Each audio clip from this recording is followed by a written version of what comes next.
Bueno, buenas tardes y bienvenidos a la cuarta ponencia de la Jornada de Estudios Locales de Torregrande, que este año tienen como lema Almansa, una mirada feminista. Desde su creación en 1983 hasta la actualidad, la Universidad Popular de Almansa ha sido una de las principales bases de la cultura de nuestra ciudad y muy especialmente en el ámbito de la mujer. Amparo Cuenca, nuestra ponente de hoy, no solamente conoce este camino, sino que ha sido y sigue siendo uno de sus pilares. Diplomada en Magisterio por la Universidad de Alicante, comienza a trabajar en la Universidad Popular en 1985. Entre 1991 y 1999 pasa a ser coordinadora del programa de cursos y talleres. Entre el 99 y el 2002 coordina el programa de educación básica para adultos. Ya desde el 2003 hasta la actualidad comparte con su compañera Pilar Sáez la coordinación de ambos programas.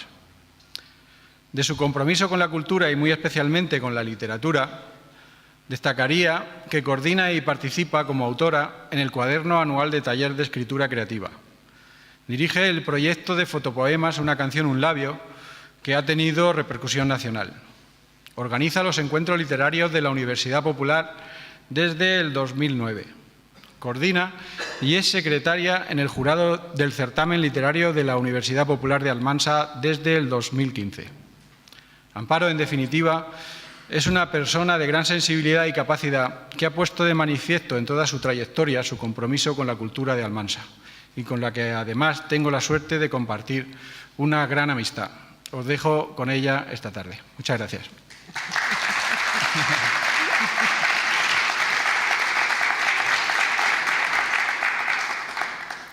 Buenas tardes. En primer lugar, muchas gracias, Sergio, por la presentación que me has hecho, por la confianza que tienes en mí y porque en parte de lo que van a ver esta tarde, él ha trabajado conmigo. Muchas gracias a la Asociación Cultural Torregrande por invitarme a participar en estas jornadas de Almansa, una mirada feminista. Y muchas gracias a todas las personas que esta tarde estáis aquí. Os voy a tratar de explicar un poco el nacimiento de la Universidad Popular, que eso lo explicará, como ya veréis, Juan Luis, y hacer un acercamiento de la participación femenina y lo que ha supuesto la Universidad Popular en el desarrollo local. Y para no hablar yo sola, lo que he hecho ha sido entrevistar a todos los protagonistas, no todos, evidentemente, pero una pequeña muestra de todas las personas que formamos la parte de Universidad Popular, porque la Universidad Popular somos todos. Le quiero dar las gracias por estar ahí y ahora después estarán aquí conmigo, a Juan Luis García, a Belina García, a Antonia Huerta, a Dominga del Amo, a Julia Alcocel, Pilar Sáez, Antonia López, María Ángeles Bonete y Bernardo Martos. Voy a comenzar haciendo una pequeña introducción histórica de lo que son las universidades populares, el origen y un poquito de la evolución. La expresión de Universidad Popular se le atribuye al escritor, filósofo y pastor luterano Nikolai Friedrich Severin Grundy, que a su vez se inspiró en el informe para la Organización General de la Instrucción Pública del francés Nicolas de Condorcet, escrito en 1792 durante la Revolución Francesa. La denominación de universidades populares incluye organizaciones y asociaciones creadas en el ámbito de los municipios y ayuntamientos para promover la educación popular de saberes teóricos y prácticos, dirigidas a toda la población y en especial a los sectores más desfavorecidos. Las universidades populares vienen a cubrir aquellas deficiencias o aspectos que no cubre la enseñanza oficial o sectores de la población que se encuentran fuera de la formación reglada, como puede ser alfabetización, trabajadores, emigrantes, formación de las mujeres, desarrollo social, así como desarrollo artístico y cultural. Su origen y desarrollo se produce en Francia, Alemania y España a finales del siglo XIX y continúan creándose durante todo el siglo XX y XXI, no solamente en Europa, sino también en el resto del mundo. En España es a finales del siglo XIX cuando se pusieron en marcha. Podemos mencionar la de Oviedo en 1896, la Universidad Popular de Valencia en 1903 hasta 1928 y que fue impulsada por Vicente Blasco Ibáñez. Más efímeras fueron la de Madrid, que tuvo una duración de 7 años, de 1904, Sevilla y La Coruña, que la de La Coruña fue promovida por Wenceslao Fernández Flores.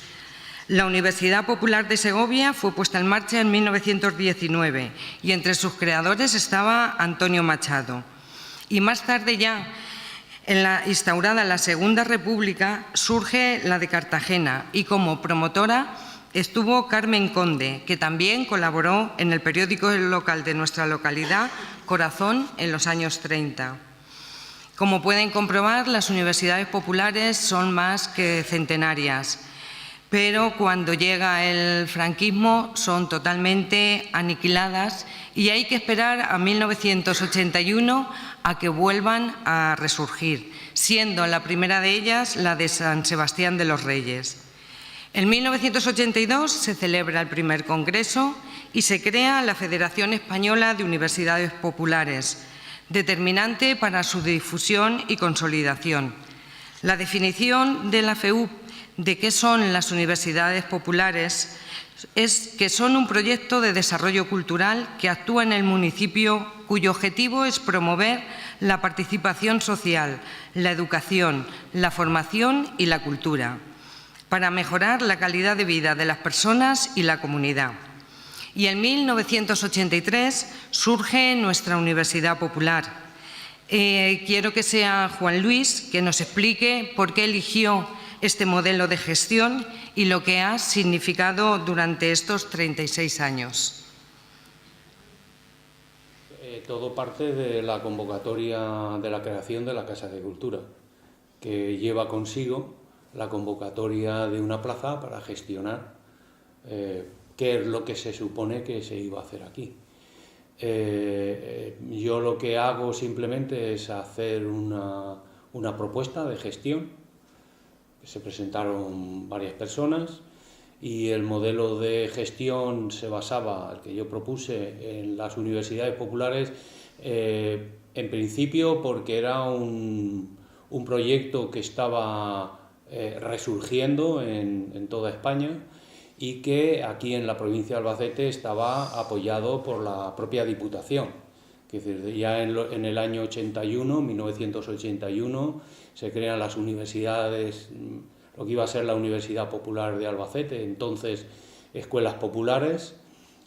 Más tarde, en el año siguiente, se crean Riopar y otra universidad más, y nosotros aparecemos ya en el año 83.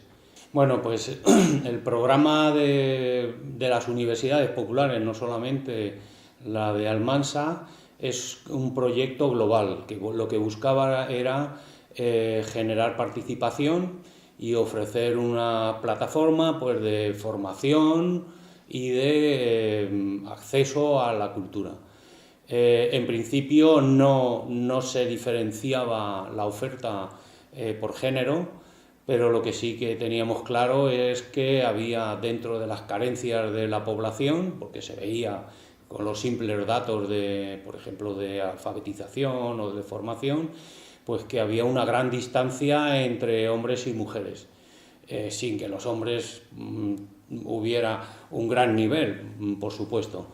Pero no solamente se pensaba eso y teníamos datos de participación de las universidades populares, no solamente en Albacete, sino en el resto de España, que ya marcaban el gran nivel de participación de la mujer, sino que desde el principio en la Universidad Popular de Almansa casi se puede decir que ha sido una universidad de la mujer o para la mujer, porque la inmensa mayoría de las participantes eran mujeres, ¿no? Prácticamente en casi todas las áreas que se ofertaban, formativas, y más tarde en las actividades culturales, que hay un porcentaje siempre mayor de mujeres.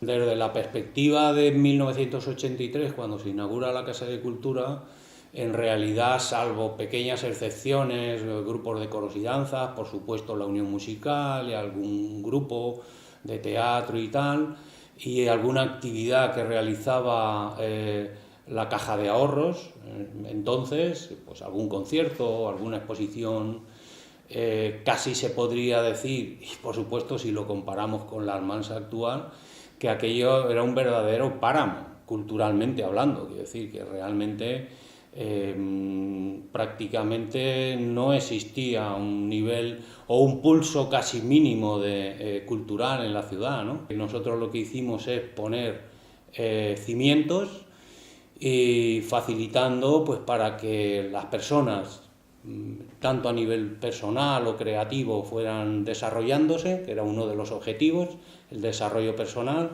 y también lo que es los colectivos, las asociaciones, ¿no? Para que tomaran parte, o sea, participaran en lo que era la construcción de la cultura en la ciudad. Yo creo que eso alguna vez pues sí se tendrá que reconocer que se hizo bien desde el ayuntamiento, en este caso, porque han pasado muchas corporaciones y con distintos vaivenes, pues efectivamente a nivel institucional es un servicio que yo creo que sí se ha prestado, al menos con cierta adecuación a las necesidades de la ciudad. Por supuesto, siempre se podía haber hecho más, como en todo, pero bueno, yo creo que queda todavía mucho trayecto y en principio yo lo que diría es que la Universidad Popular, aunque se debe de adaptar a los tiempos que van cambiando y más sobre todo ahora que ha evolucionado mucho, yo creo que la Universidad Popular debería de continuar en Almansa precisamente para que este apoyo, digamos, más o menos objetivo que se ofrece a la ciudad y a los ciudadanos permanezca. Bueno, pues ahora me voy a centrar en el programa de educación básica de adultos, que es donde yo comienzo en la Universidad Popular. Y antes quiero ver un poco los datos de la situación de instrucción que había en nuestra localidad. En 1986 partimos de un total de 22.928, pero descontamos los menores de 14 años porque están escolarizados, así que trabajaremos sobre el total de 16.888.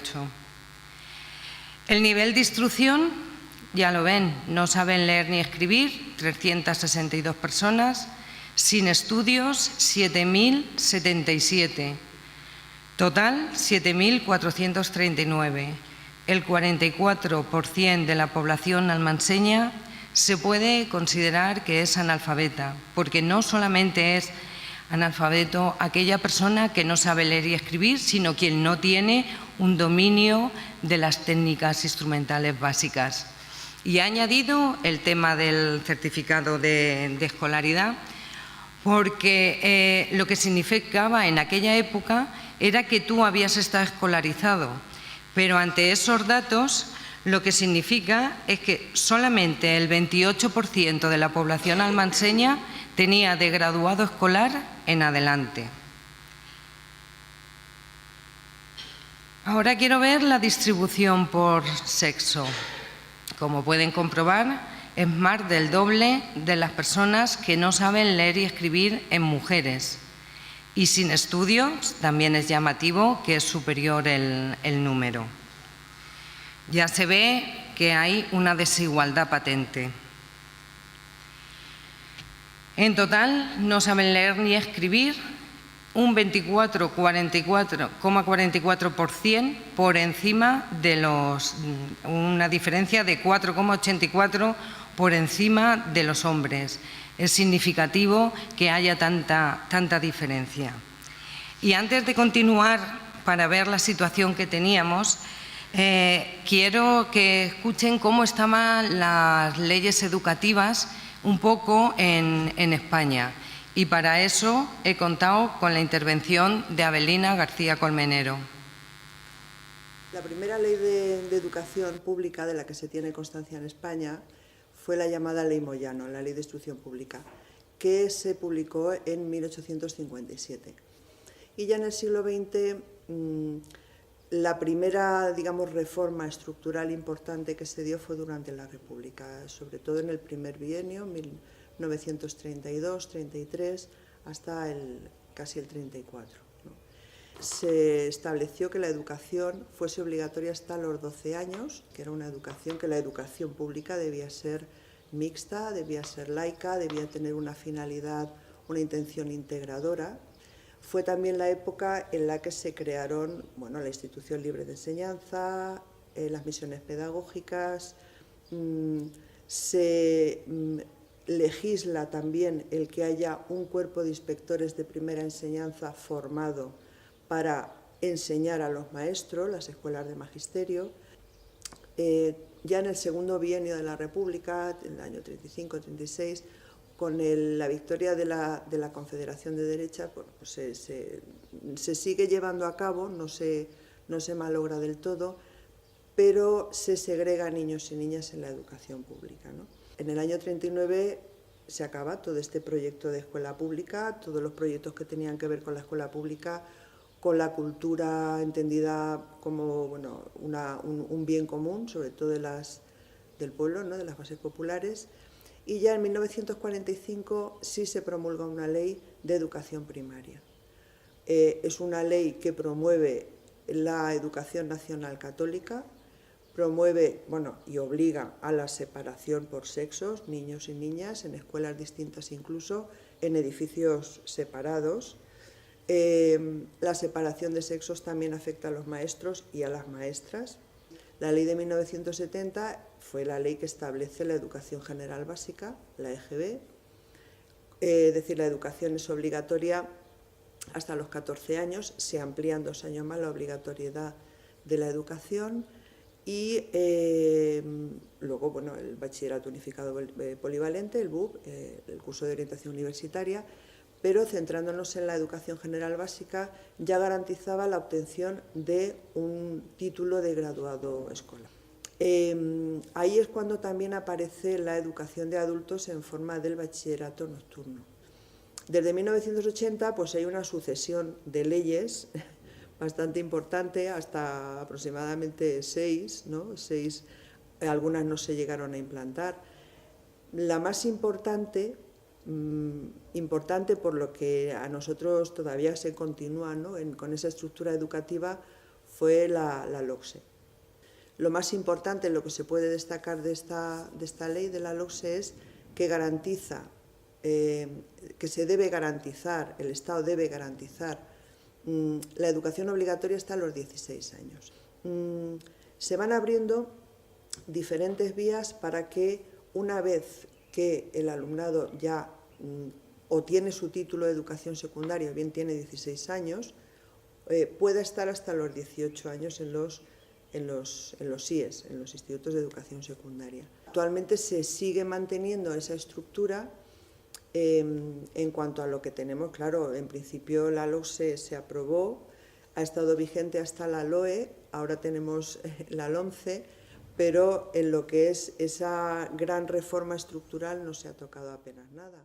Bueno, pues aquí queda un poco reflejado los datos que he dado anteriores, que yo pienso que es por varios factores. Como han podido escuchar, desde 1857 hasta 1932 no hay ninguna regulación de educación y muchas de las personas que se matricularon con nosotros a principios de iniciar el programa de educación básica de adultos eran nacidas entre 1917 y 1929. Por lo tanto, ¿qué oportunidad tuvieron de poder asistir a la escuela? Un segundo grupo nacen en la década de los años 30 y los años 40. Ya han visto que se intenta reorganizar todo el sistema, pero que son años muy convulsos. Primera parte 2 años, segunda parte 2 años y ya llegamos a la guerra civil y a la época de la posguerra. Por lo tanto, hasta 1945 tampoco hay ninguna oportunidad en aquellas personas de poder asistir, o por lo menos lo tuvieron muy dificultoso.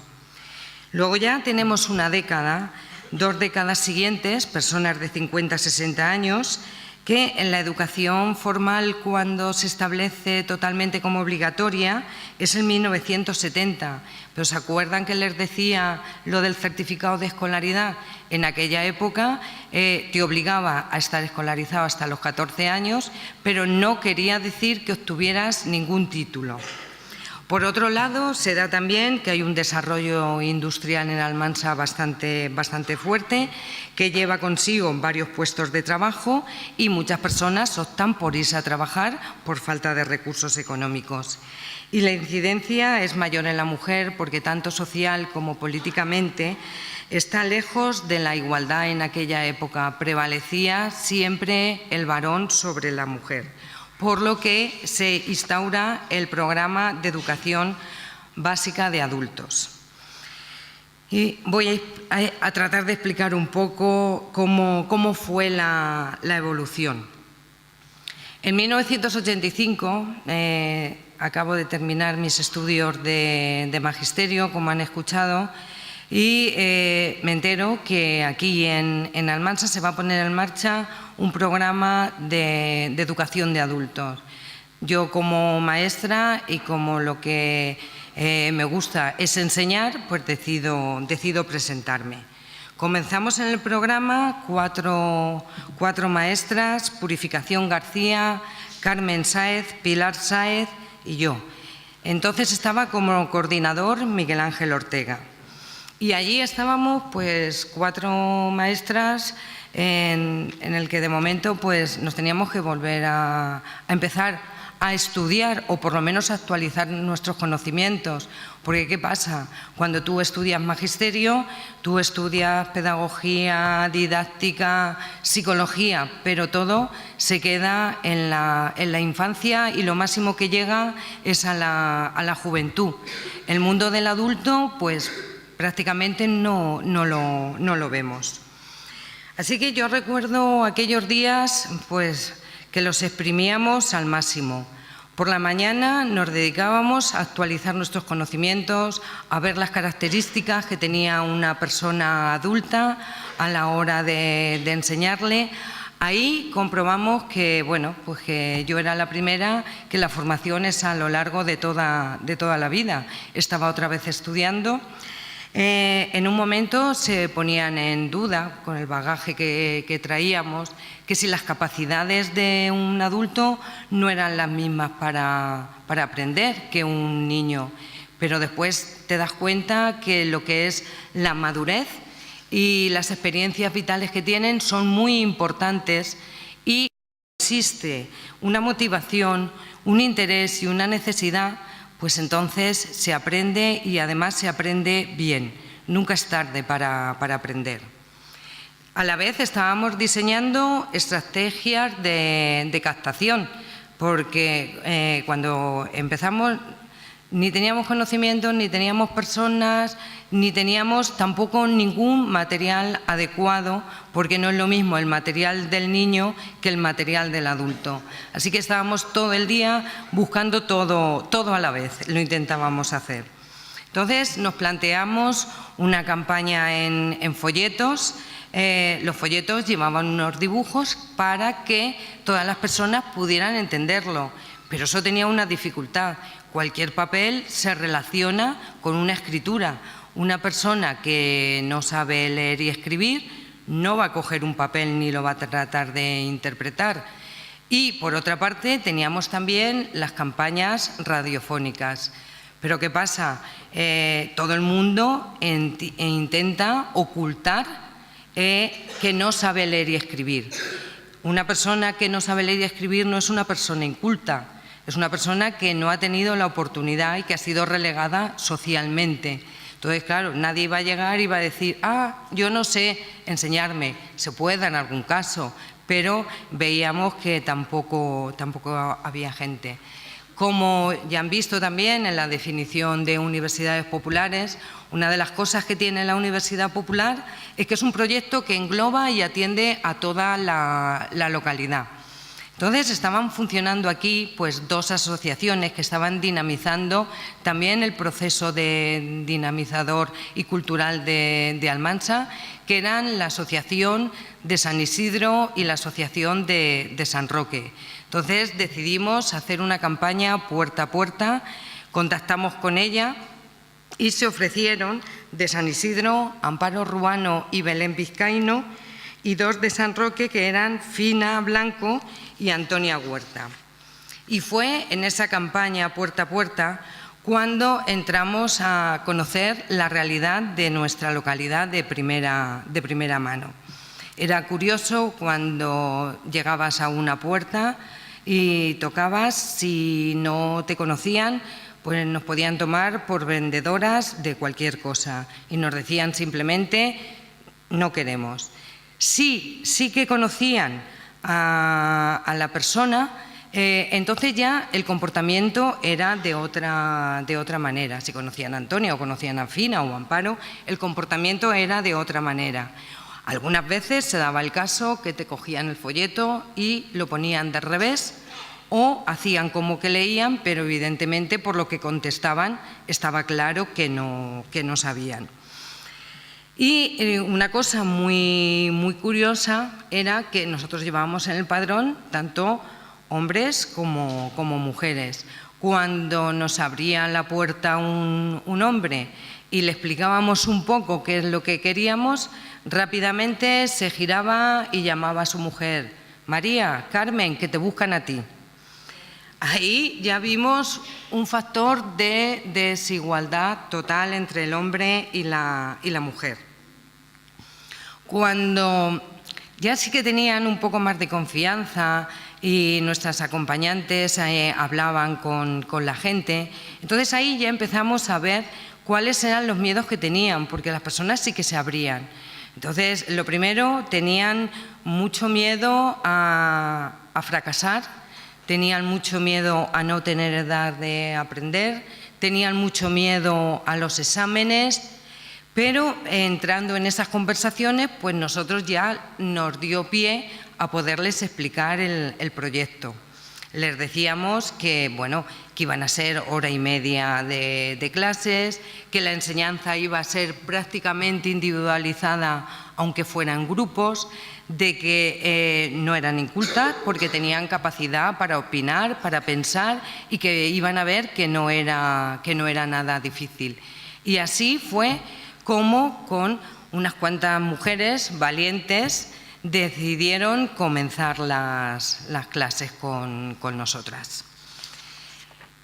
Y luego, pues claro, pues por la noche resulta que nos teníamos que dedicar a preparar el material, porque si estudiábamos y además pateábamos calles y empezábamos ya a tener algún grupo, pues teníamos que elaborar materiales. Y nos íbamos a casa de una compañera, Purificación García, porque tenía un niño pequeño. Y allí fue como empezamos con todo el tema de los materiales, del método que utilizábamos. Pero eso os lo contaré después.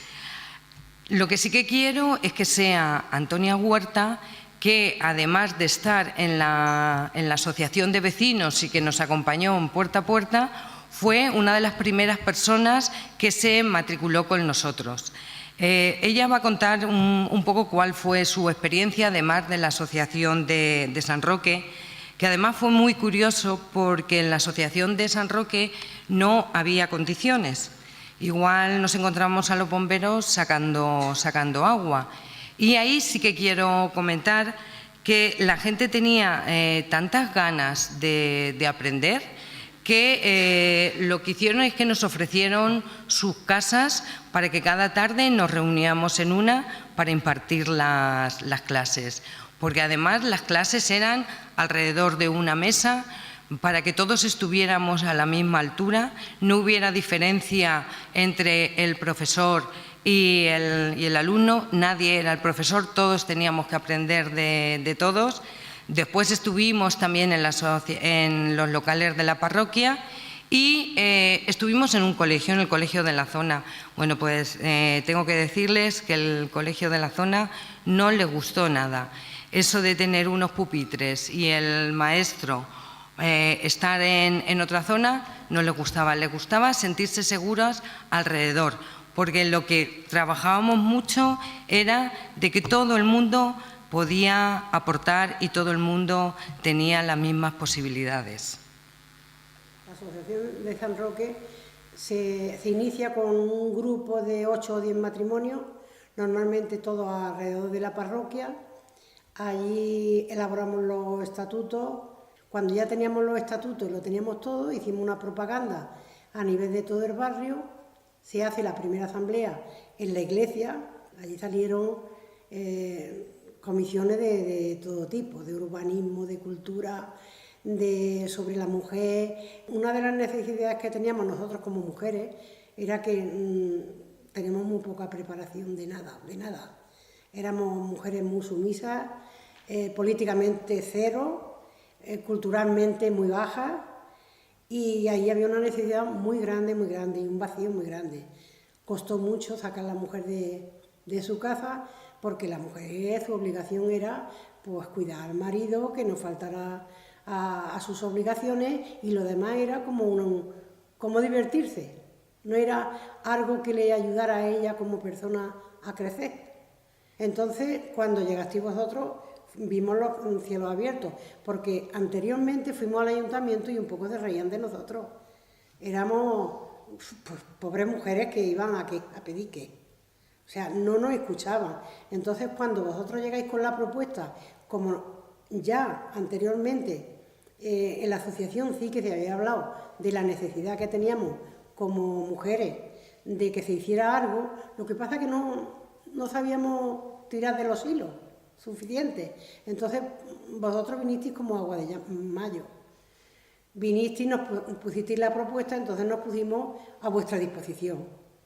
Ya fue lo que vosotros ibais diciendo, que os teníamos que acompañar a hablar con las mujeres, pues las primeras. Que teníamos que colaborar. Yo, por ejemplo, por mi necesidad, fui de las primeras que estuve recibiendo las clases. Para nosotros fue muy grande el coger unas muchachas que venían con sus carreras recién terminadas, dispuestas a cualquier horario, a cualquier circunstancia, sin medios, sin nada.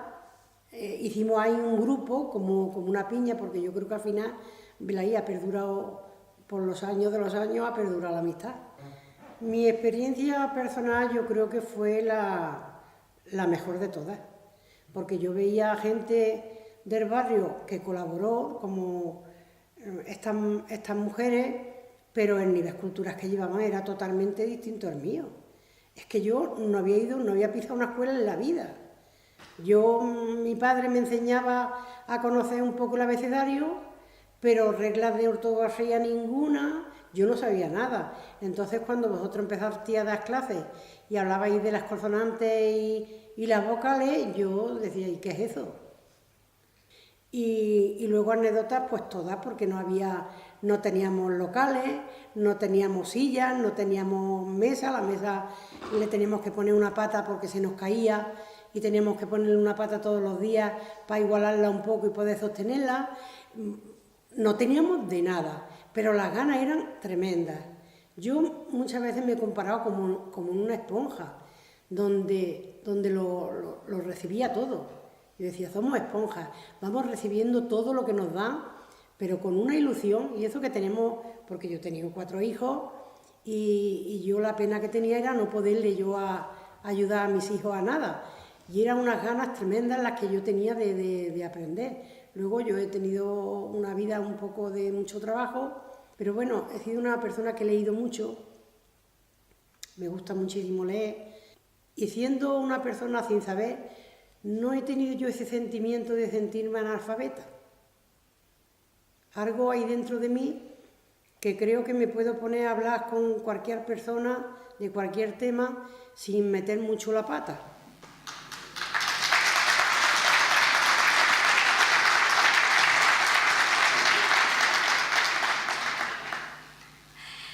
Bueno, ya he comentado que por la noche nos dedicamos a hacer el material de puño y letra.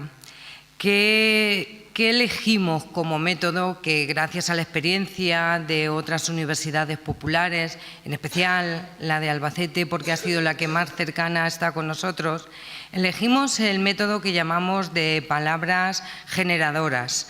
Las palabras generadoras son aquellas que van a hablar de algo que o bien está relacionado con la mujer, bien con la situación actual, algo que le pueda llegar a entablar un diálogo. Y además las teníamos ordenadas pues por orden de dificultad. Cuando comentaba que la enseñanza era individualizada, es así, cada persona iba a su ritmo. Pero siempre que comenzábamos un tema de la participante que fuera, siempre entablábamos un diálogo para que sobre todo vieran que eran muy capaces de opinar qué era lo que estaba pasando y lo que estaba ocurriendo. Ejemplos de palabras generadoras,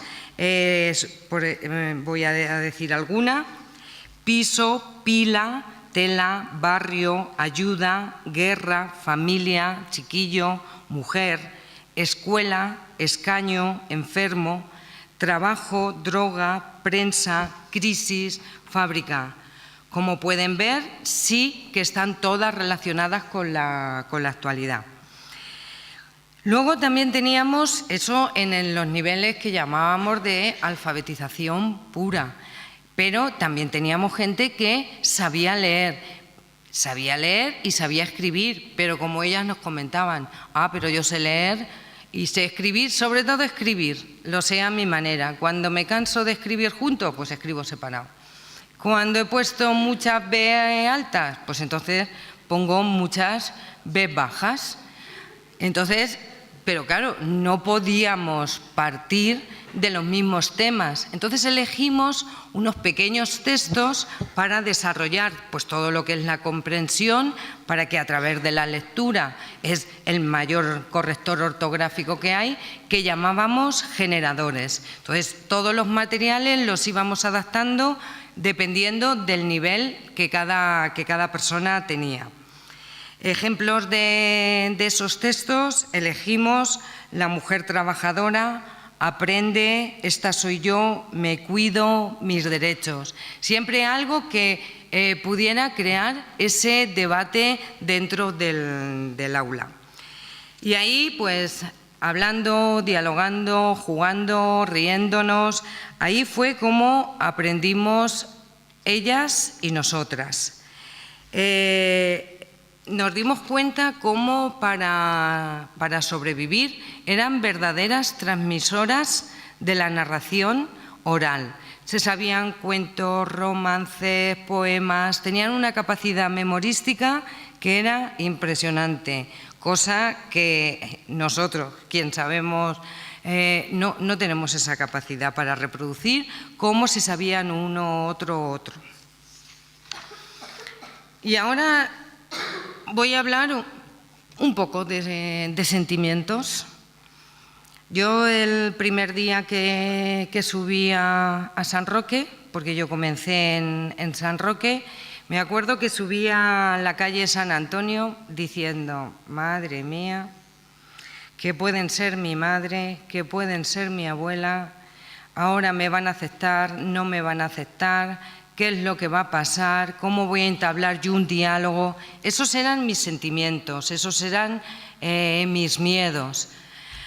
Aquella misma tarde el regreso fue alegre en el sentido de la buena aceptación, el ver la motivación que tenían, las ganas, la expectación, cómo se entabló aquel diálogo que, como Antonia decía, ha perdurado y sigue perdurando todavía.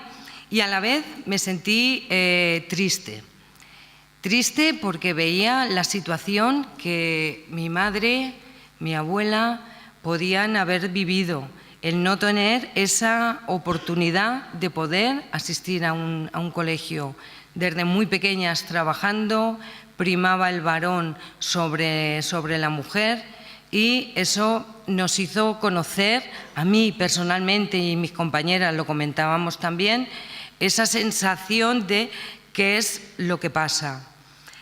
Y para crear un poco de sentimiento también, cómo se puede sentir una persona que no entiende lo que pone en un papel, es imagínense, van al médico, les mandan una medicación y cuando van a leer el prospecto para saber qué es lo que se tienen que tomar y para qué actúa, está escrito en ruso.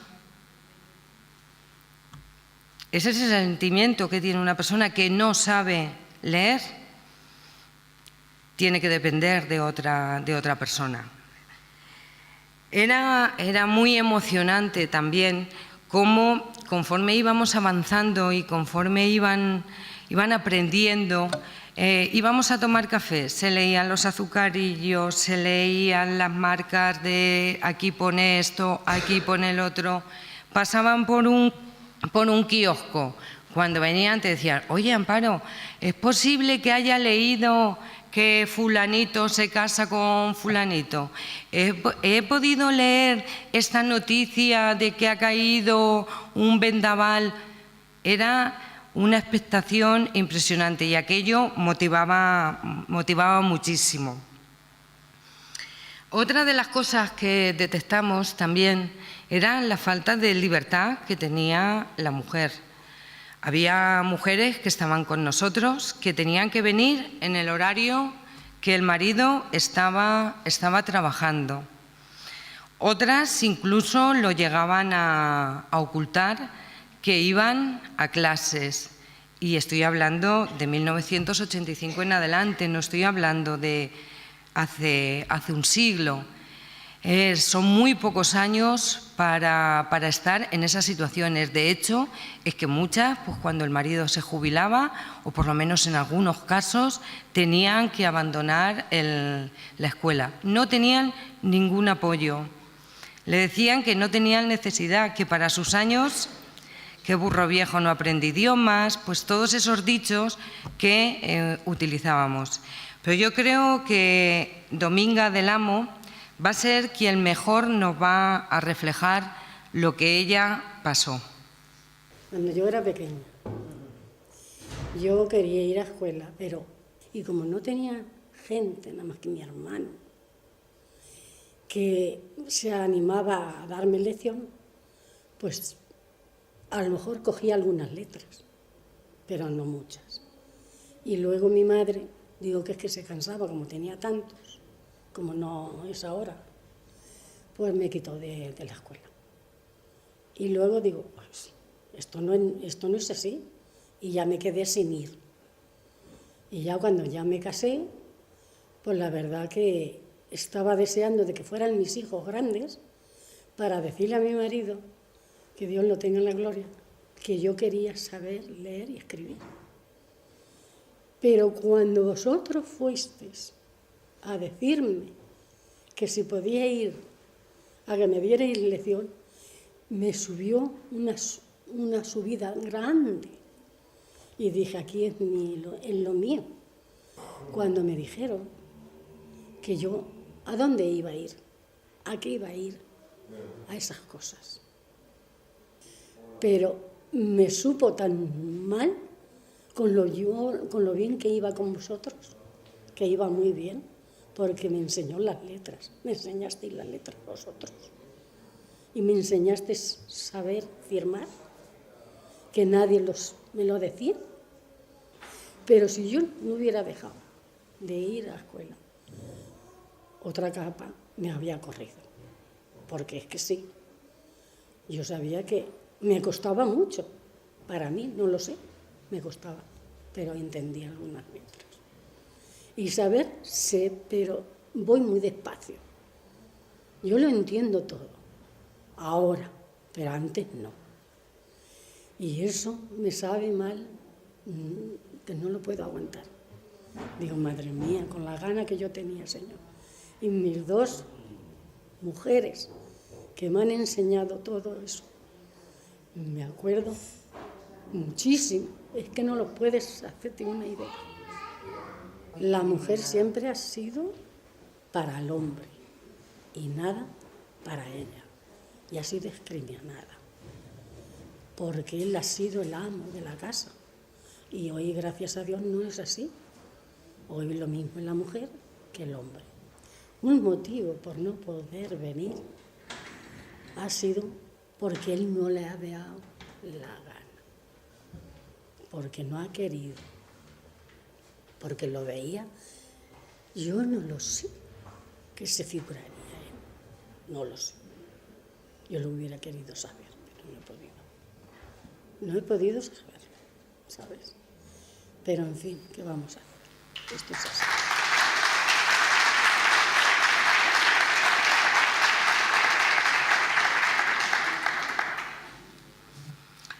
Sin palabras.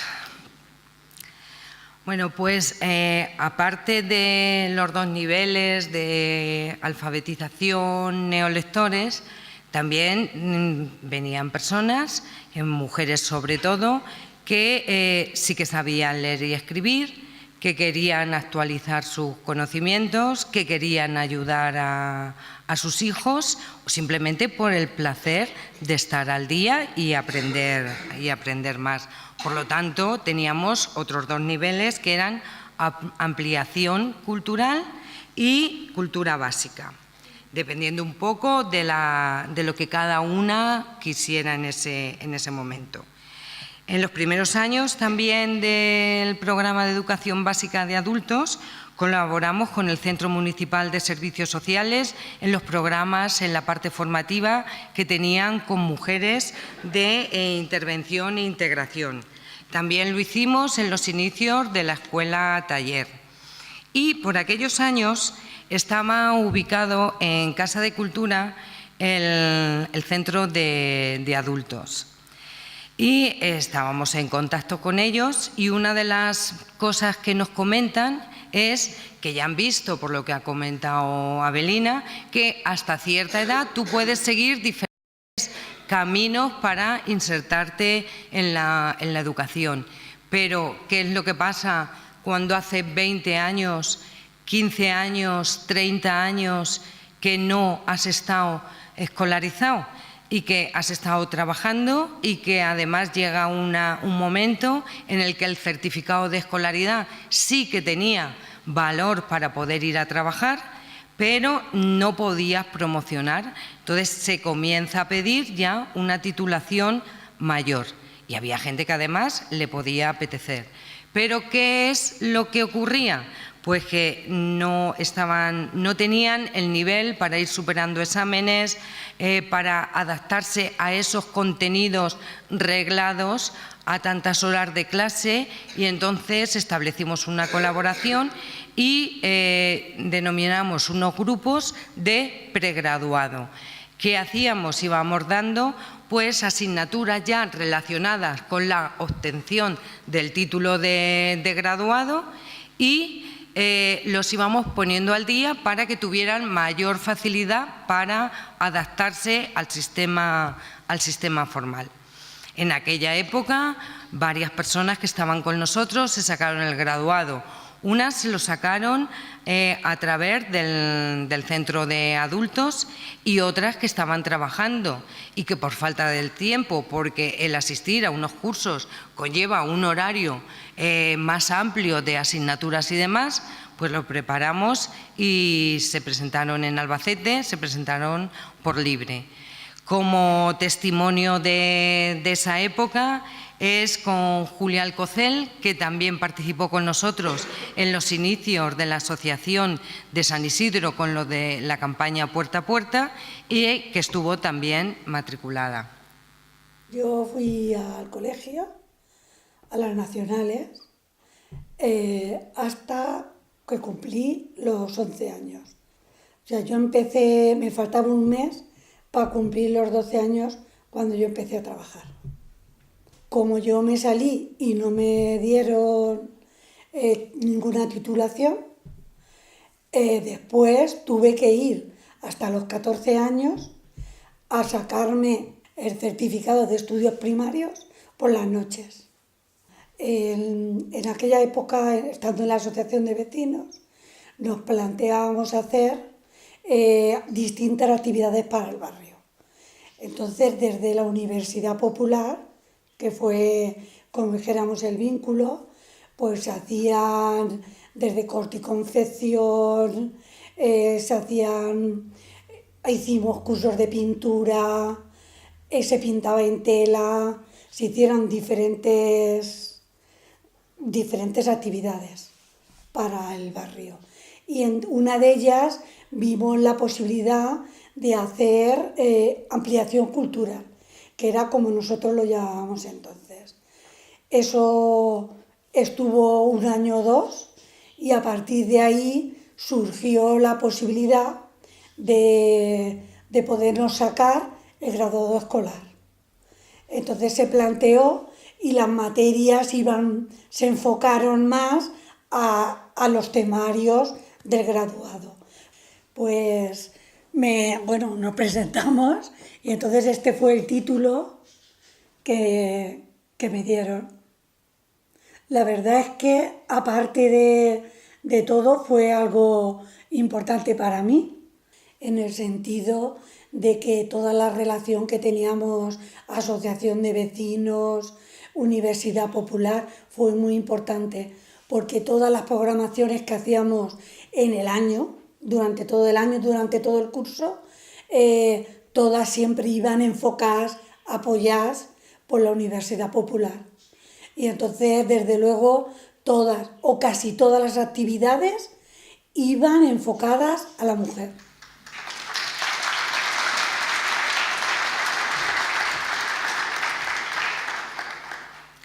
Y ya llegamos al curso 91-92 y hay una reorganización de la Universidad Popular. Crece y crece también el programa de educación básica de adultos, intentamos que crezca, con un plan de voluntariado. Miguel Ángel, que coordinaba cursos y talleres, pasa a coordinar todo lo que son el tema de actividades y mi compañera Pilar se dedica al programa de educación básica de adultos y yo paso a coordinar cursos y talleres. Entonces, nadie mejor que mi compañera para hablar del tema del voluntariado y en la nueva andadura que comienza el programa de educación. En el programa de educación básica de adultos, a partir del curso 91-92, nos planteamos reestructurar totalmente el programa. Anteriormente habíamos estado mi compañera y yo, Amparo, entonces éramos las dos las que estábamos dando las clases, cubríamos a lo mejor pues hasta 40 personas, estando todo el día dando clase, pero esto era anecdótico si queríamos cubrir o ampliar la población, ya no dábamos más de sí. Entonces nos planteamos estructurar el programa de otra manera. Queríamos hacer una captación de voluntarios. Entonces, para eso hicimos una campaña informativa en toda la población, nos entrevistamos con todos los colectivos de la población, con todas las entidades. Tuvimos 85 personas, la edad media de estas personas entonces era de 48 años. Formamos los grupos, llegamos a tener el primer año, creo que fueron 6 u 8 grupos. Entonces, mi trabajo un poco en aquella época era pues coordinar todos los grupos que pusimos en marcha, llevar el material a los grupos, instruirles o más o menos hacer el seguimiento y la evaluación de cada uno de los participantes que teníamos matriculados en educación de adultos entonces, y sustituir a los monitores voluntarios cuando ellos faltaban. Y yo en las clases que daba también iba probando el material para luego ese material pasárselo a ellos. Hacía reuniones con los voluntarios para que ellos tuviesen como una autoformación y una puesta en común de cómo se le daban las clases. La experiencia, la verdad es que los voluntarios que pasaron, y pasaron muchos durante estos años, fue muy, muy positiva. Los adultos respondieron muy bien ante la actuación de estos voluntarios. Entonces, este plan nos permitió ir aumentando en el programa de educación de adultos, tanto con participantes todos los años como con los monitores voluntarios, que todos los años tuvimos respuesta. Y a partir de esos años también comenzamos a solicitar a través de la Federación Española de Universidades Populares una subvención que se pedía al Ministerio de Servicios Sociales y era la federación la que la tramitaba, que era el 0,5%, y nos lo estuvieron concediendo varios años, destinada a mujeres con carencias formativas básicas, y la utilizábamos de lleno en el programa de educación de adultos. Claro, los monitores voluntarios no cobraban ningún sueldo, entonces este dinero revertía en comprar material y ellos tuvieron la oportunidad de que su formación no solamente se quedase en las aulas, sino que saliese fuera de las aulas. Entonces, pues programamos actividades. Por ejemplo, durante el 91-92 recogimos material, llegamos a publicar un libro que el contenido del libro partió de los grupos de alfabetización, era romances, poemas y cuentos, era literatura de tradición oral. Otro año también se llegó a publicar otro libro que era La liebre y la tortuga y 7 cuentos más, hicieron teatro radiofónico, estos libros los grababan en la emisora. También tenían clases de artesanía, de cerámica, llegaron a hacer estos años, pintura en tela, y luego también tuvimos posibilidad de ir de viaje con ellos. Y luego, posteriormente, ya en el año 94 y 95, la programación la prolongamos durante el verano. Entonces ese año tuvieron posibilidad de ir a nadar. Nos pusimos de acuerdo con Deportes, hicimos un convenio con Deportes. Ellas comenzaron a hacer natación, que para ellas fue un paso muy importante también, como todas las actividades que venían realizando hasta ahora. Pero del año 91 al año 96, 97, incluso más, estuvimos con un gran número de voluntarios. Hubo años que llegaron a haber hasta 16 y 18 voluntarios impartiendo clase en los grupos de adultos.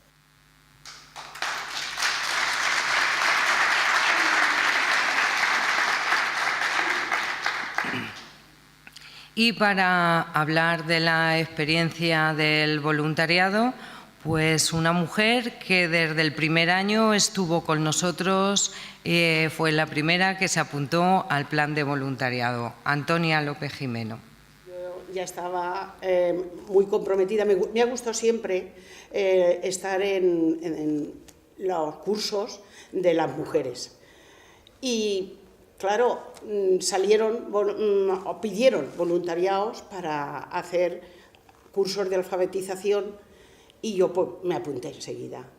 Me dieron un curso de preparación y fue muy fácil porque la verdad no tenía que tener un nivel alto y también pues, me dieron el centro de mayores, que allí estábamos 2 grupos para dar alfabetización, y estaba Francisco Navarro y yo, y teníamos, porque claro, como eran gente mayor, pues tenían que ser muy personalizados y eran grupos pequeños. Allí tenía hombres y mujeres y para mí fue muy bueno porque no sabían leer ni escribir, es que algunos ni firmar. Y si vieras lo agradecidos que luego estaban, y que yo aprendía de ellos también, porque yo les enseñaba a lo básico y me enseñaban ellos a mí tanto como yo daba. Y fue para mí esa experiencia buena de dar algo y recibir, porque yo también recibía. Siempre he tenido inquietud por la evolución de la mujer. Eso anterior al 91-92, que fue el primer curso de alfabetización, fundamos la Asociación de Amas de Casa con las mujeres todo de mujeres, vamos. Yo siempre me ha preocupado mucho, yo he estado muy relacionada con el movimiento cultural de la mujer.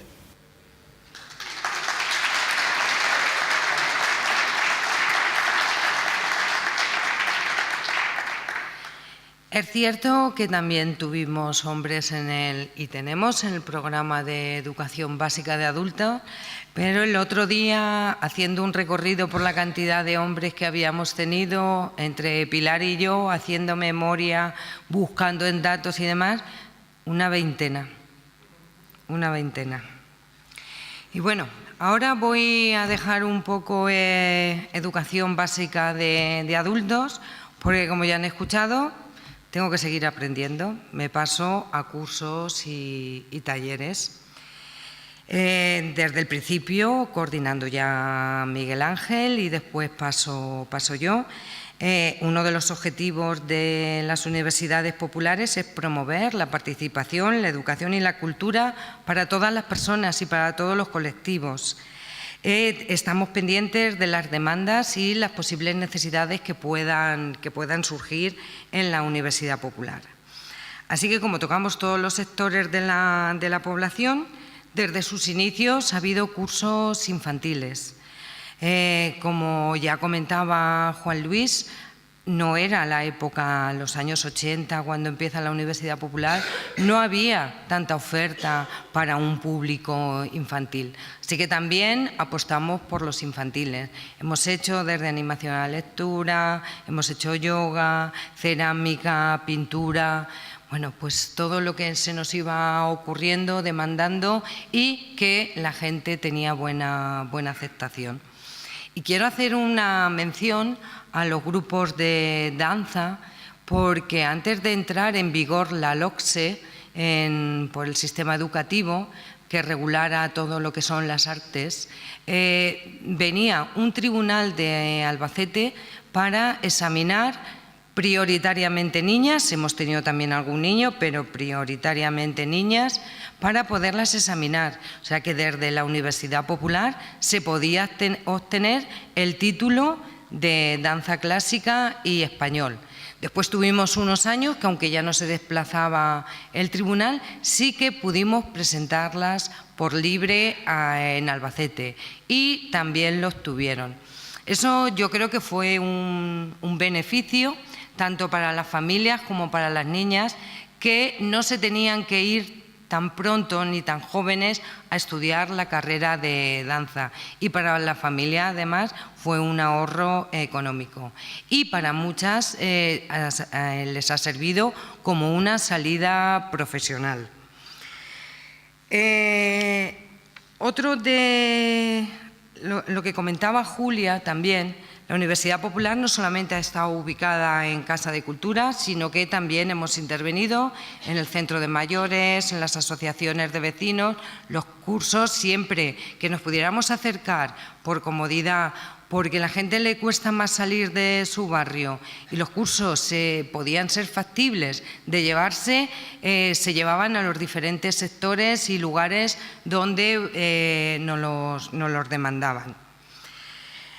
Otra de las cosas que también hicimos en la Universidad Popular es que tuvimos un convenio con el INEN para realizar un curso para personas que estaban en situación de desempleo. En concreto, se realizó el curso de imagen y sonido, que fue el precursor de la televisión local que tenemos aquí en Almansa. Luego hay unos datos demográficos. La sociedad va cambiando, eso continuamente, y hay muchas veces incluso a pasos agigantados, que últimamente las personas mayores de 65 años, según el padrón continuo del INE, alcanzan casi los 9 millones de personas. De eso, la esperanza de vida sigue aumentando. España está entre las más altas de Europa. El que la edad aumente también aumenta el número de hogares unifamiliares, y eso también supone soledad. Hace un par de meses leía de Fernando Onega, que publicaba en un periódico, Miradas del Alma, y hablaba sobre la soledad de los mayores. Y decía así, he extractado lo siguiente: la soledad es encontrarse encerrado en ti mismo, sin posibilidad de abrir una ventana a otras personas y con una sensación de que nadie te hace caso. Eso te lleva a interiorizar, a amargarte y a sentirte invisible.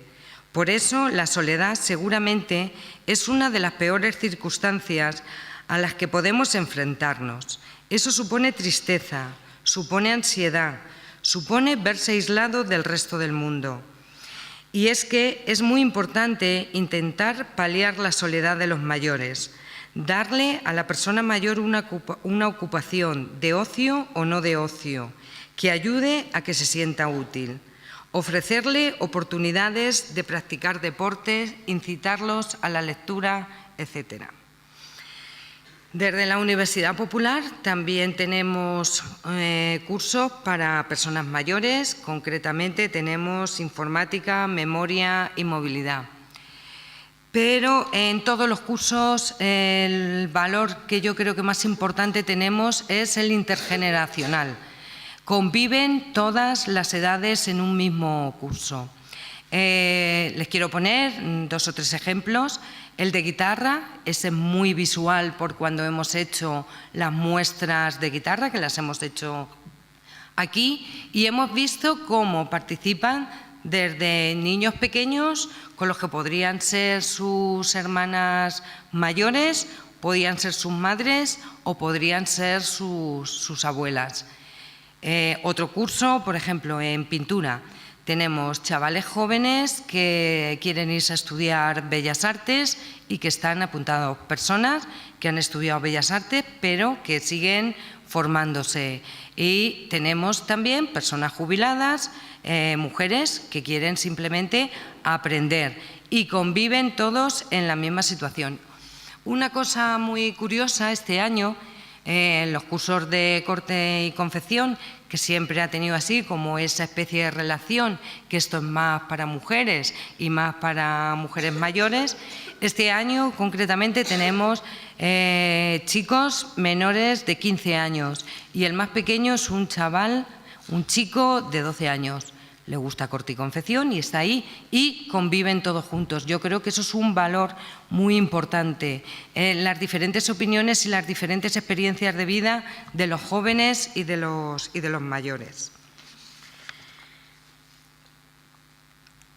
Y volvemos otra vez al sistema educativo.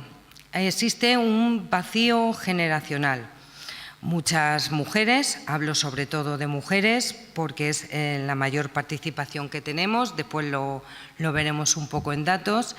¿Qué pasa? Que una persona no tuvo la oportunidad de irse a estudiar Bellas Artes, a pintar, a estudiar fotografía, no la tuvo. Pues desde la Universidad Popular también se le brinda esa oportunidad de poder adquirir esos conocimientos para hacer lo que siempre deseó y después poder seguir también formarse. En la mujer, ya he comentado antes, se da más porque tuvo menos oportunidades de salir a estudiar o de poder continuar unos estudios. Pero sí que puede adquirir cualquiera de las técnicas porque no los demandan. Tenemos cursos muy difícil encasillar, porque tenemos cursos que son para sentirse bien físicamente, para sentirse bien psíquicamente, pero es muy difícil encasillarlos, porque hay personas que deciden ir al curso porque quieren aprender, otras porque quieren relacionarse con gente, otras porque quieren salir de la rutina, salir de la soledad. Pero cualquiera de ellos, si aprendes, te va a ayudar a sentirte bien porque es lo que querías hacer y a la vez te va a ayudar a relacionarte con otras personas, a no sentirte solo. Si yo lo que quiero además es no sentirme solo, pues resulta que a la vez estoy contento, me siento bien porque me relaciono con otra gente y además estoy adquiriendo una serie de conocimientos. Entonces, todos los cursos están un poco entremezclados y todos reúnen las condiciones que la persona desea cumplir dentro de sus objetivos. Y la Universidad Popular en sí ha servido también mucho como tejido asociativo. Muchas de las asociaciones que actualmente tenemos en la localidad han tenido ese empuje desde la Universidad Popular. Ha habido una salida profesional, se han seguido formando y autoformando y como ejemplo de ello he contado con la participación de María Ángeles Bonete. Soy María Ángeles y los estudios que pude cursar aquí en Almansa fueron el bachiller elemental, que eran hasta cuarto y reválida, que como soy de una familia humilde, la mayor de 3 hermanos, estudiaba con beca, entonces al hacer la reválida te tenías que ir fuera de Almansa. Lo que pasa es que ni con la beca era posible hacerlo.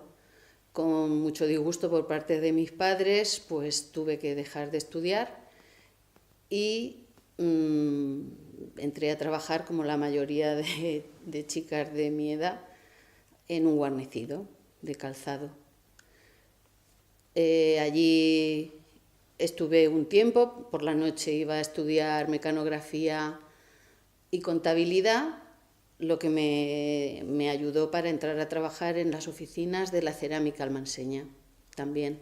Allí no recuerdo cuántos años estuve, pero uno de mis jefes eran los propietarios de una tienda de decoración, que era Berbic, y me fui allí a trabajar y fueron unos años estupendos, los recuerdo con muchísimo cariño, aprendí mucho. Mi primer contacto con las artes plásticas fueron allí, después de que mis hijos ya crecieran. Empecé en Casa de Cultura, en la Universidad Popular, a clases de cerámica. Hacíamos las clases con la pintura y me apunté a pintar. Teníamos conferencias, teníamos exposiciones de pintores muy importantes, cafés con José Luis Sánchez, con unos amigos allí, que eso era interesantísimo. Los talleres de fotografía, que también vinieron fotógrafos muy buenos, jornadas de fotografía, que también soy muy aficionada a la fotografía. Todo esto, dicho así deprisa, parece muy condensado, pero claro, pasaron muchos años, te vas formando, vas creciendo a nivel de persona y profesional. Llega un momento en que me ofrecen dar clases a niños de cerámica y en colegios, en extraescolares, empecé también a dar de dibujo y pintura, aquí de niños. Y ya me llamaron de universidades populares de Ayora, bueno, allí eran escuela de adultos, y de Alpera, Universidad Popular, y allí ya daba de adultos cerámica. En Alpera también combinaba de dibujo y pintura con niños. Y aquí en Almansa seguía dando dibujo y pintura a niños. Y en Higueruela, bueno, ahí fue cuando tuve un problema de salud muy grave. Hice un parón, una huida hacia adelante, como me gusta decir, porque poco a poco te vas sintiendo bien y vas haciendo cosas. De las primeras a las que me apunté fue a Historia del Arte, que por tiempo nunca me había podido apuntar, y hasta ahora sigo yendo a Historia del Arte porque me gusta estar informada, me gusta estudiar de las cosas que hago, y nunca había tenido tiempo y ahora lo estoy haciendo, y ya dejo de trabajar y empiezo un poco más a mi aire, sin prisa pero sin pausa. Sigo pintando y aquí en el campo pues ya hago cosa de modelado y en verano.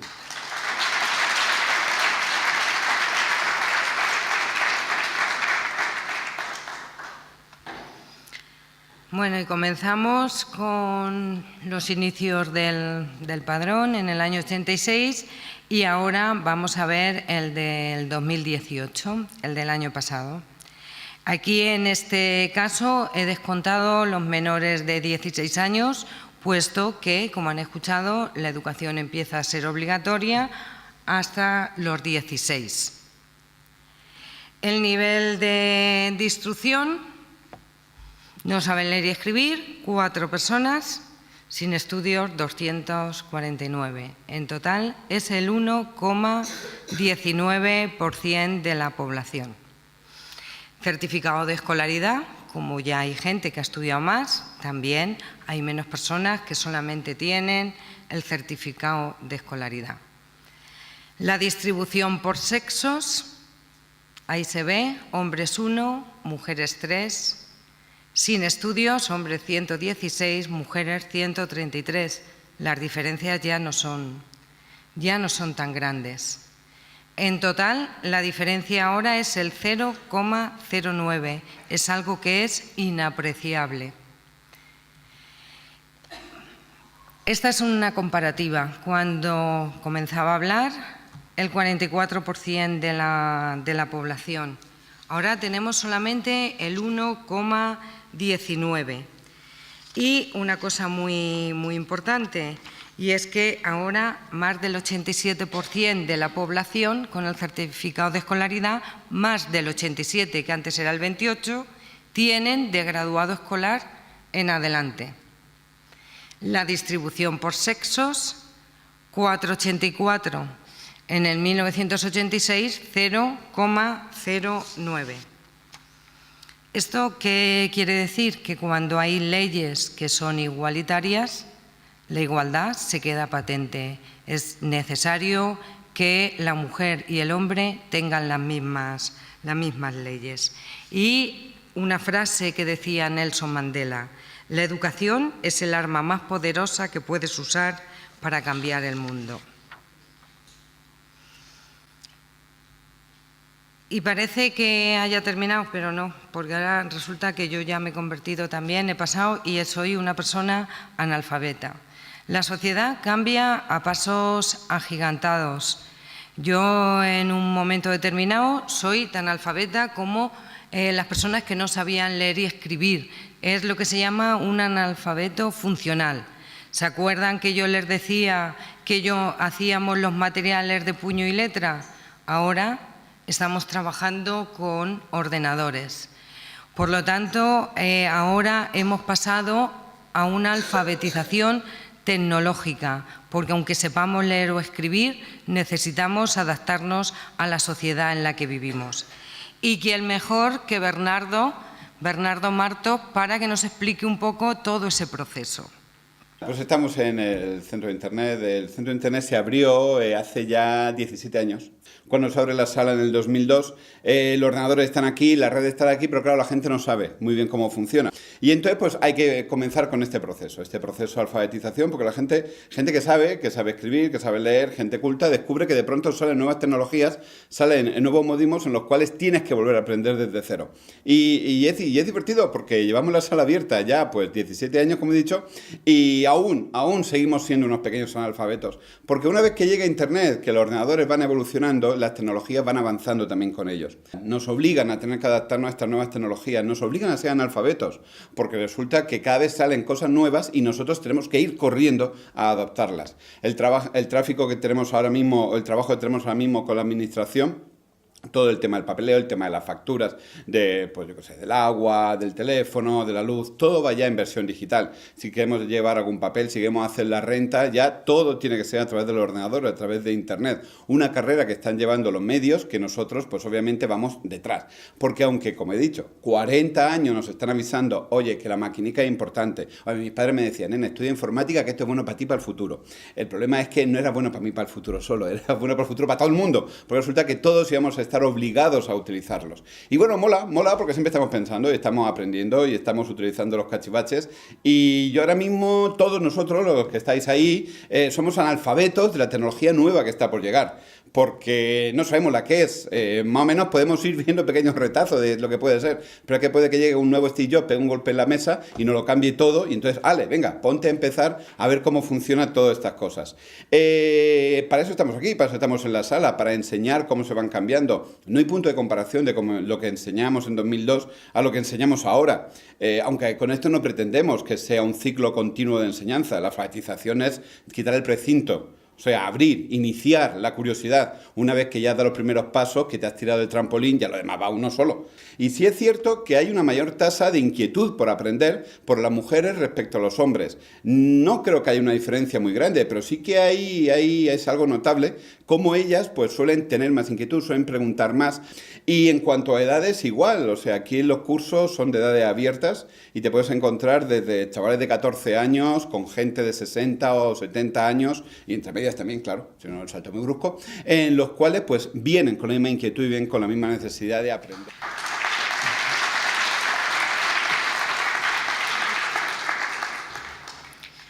Bueno, pues en los cursos de Internet En total se han realizado 3.692 matrículas, el 63% son de mujeres frente al 37%.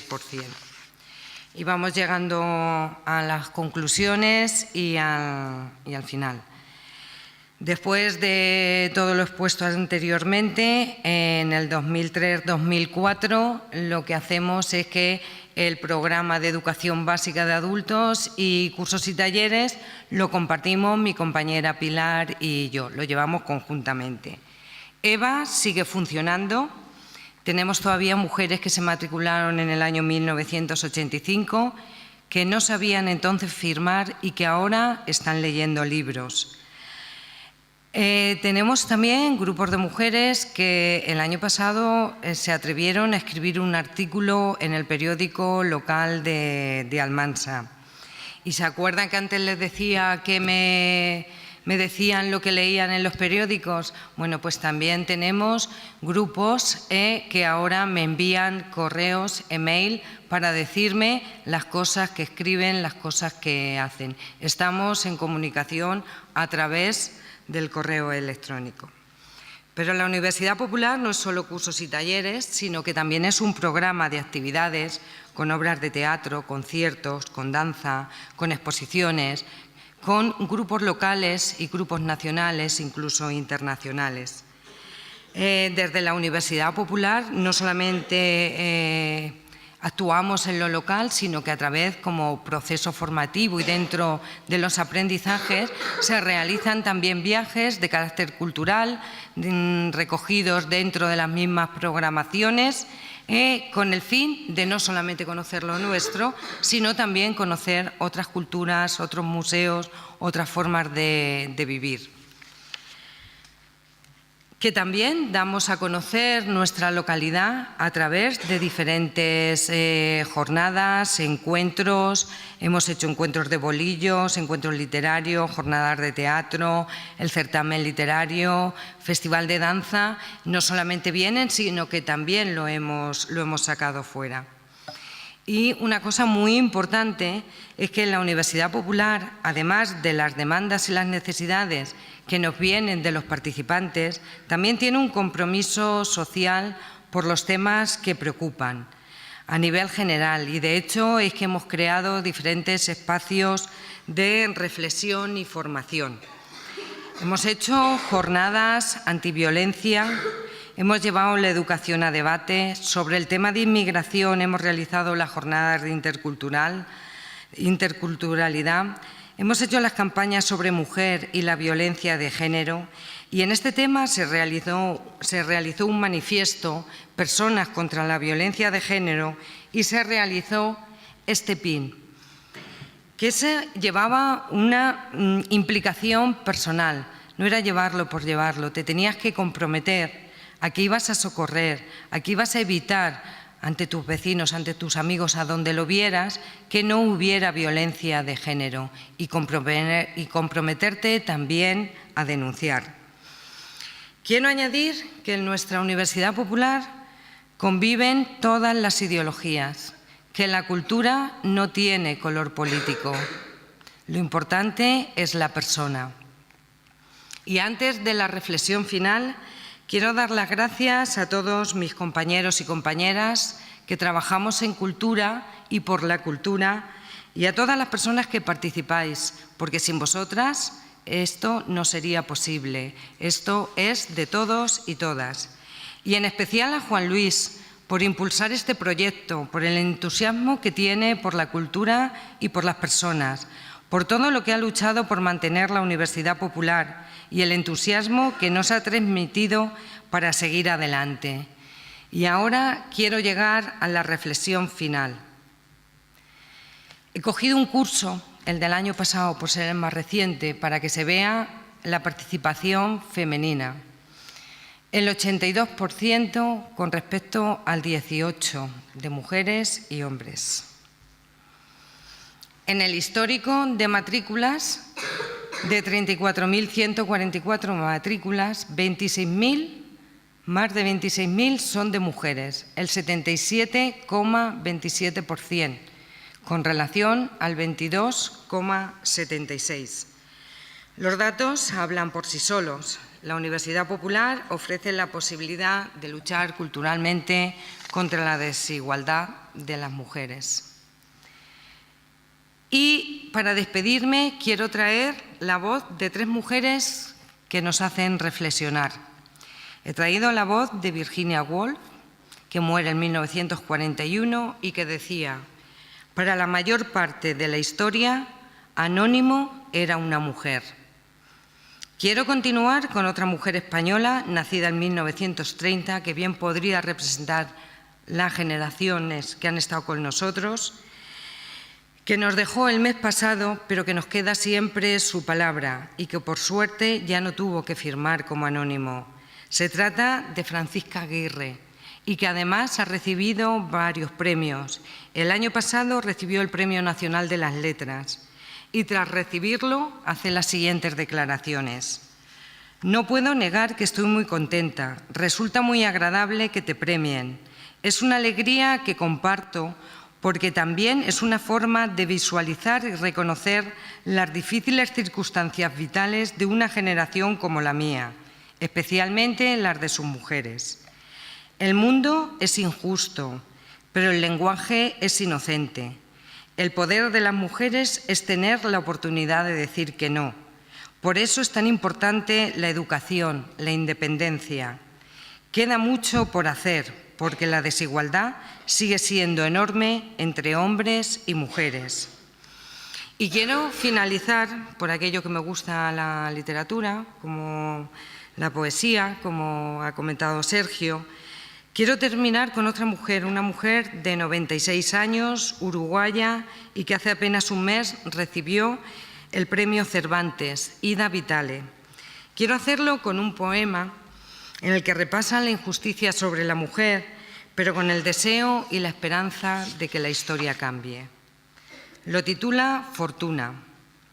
Por años disfrutar del error y de su enmienda, haber podido hablar, caminar libre, no existir mutilada, no entrar o sí en las iglesias, leer, oír la música querida, ser en la noche un ser como en el día, no ser casada en un negocio, medida en cabras, sufrir gobierno de parientes o legal lapidación, no desfilar ya nunca y no admitir palabras que pongan en la sangre limaduras de hierro, descubrir por ti misma otro ser no previsto en el puente de la mirada, ser humano y mujer, ni más ni menos.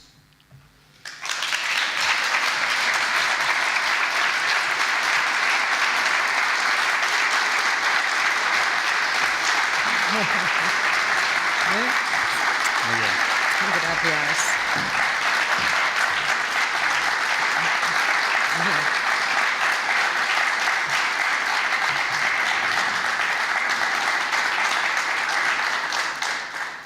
Pues nada, muchas gracias, Amparo, por tu intervención. Muchas gracias también a todas las mujeres que han aparecido en los vídeos. Yo estaba sentado justo detrás de una de ellas y tengo que decir que cuando ha salido estaba emocionada y me ha emocionado yo también, que estaba justo detrás. Y simplemente recordarles que mañana a las 8:15 aquí mismo será la quinta charla, la quinta actividad de estas jornadas con Marisensi Muñoz y una charla sobre oficios tradicionales femeninos en las que no va a haber vídeos, sino que lo que va a haber va a ser aquí una serie de mujeres de varias edades que le van a acompañar para explicar pues, sus experiencias en ese tipo de profesiones. Muchísimas gracias por su asistencia y nos vemos mañana también aquí. Muchas gracias. Gracias.